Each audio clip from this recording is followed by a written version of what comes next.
Alhamdulillah, salatu wassalamu ala rasulillah wa ala alihi wa sahbihi wa man wala. Amma ba'd. Brothers and sisters, after praising Allah subhanahu wa ta'ala and thanking Him, we're sending our prayers to our beloved Prophet Muhammad sallallahu alayhi wasallam.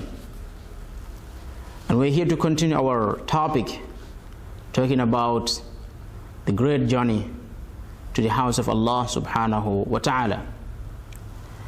The previous session we talked about the person who's qualified or who is obligated to go and perform the Hajj immediately. If this person is ready to go to the Hajj, then he should know certain things. The first thing that he should know is that he has to avoid anything that will nullify his Hajj. And the reason is that Allah subhanahu wa ta'ala, He told the Prophet sallallahu alaihi wasallam that an accepted Hajj, and this has been narrated in a hadith of the Prophet sallallahu alaihi wasallam, he said, Hajjun mabrurun laysa lahu jaza illa al-jannah. An accepted Hajj has no reward but Jannah, which means if a person Hajj is been accepted, then he is going to go to Jannah. And he also said sallallahu alaihi wasallam, if a person Hajj has been accepted, he will go back to his home like the day he was born, which means all his sins will be forgiven. So obtaining that is not something that is very easy.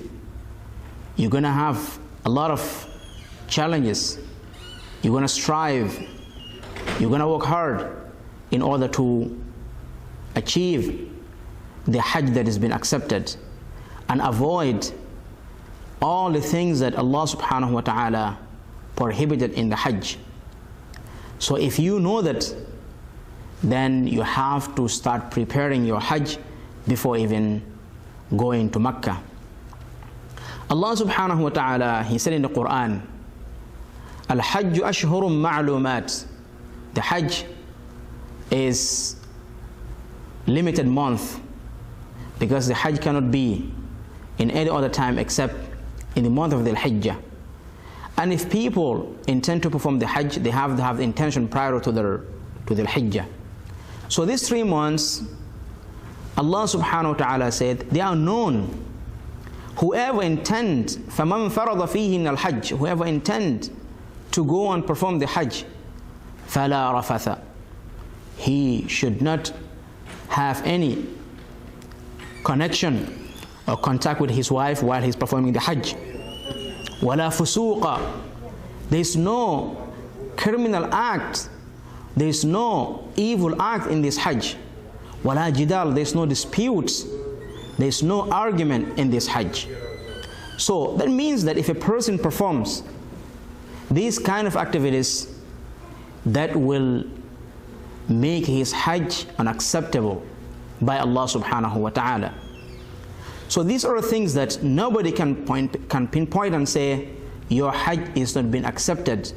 But if a person perform them, that may put his Hajj in danger, which means his Hajj may not be accepted.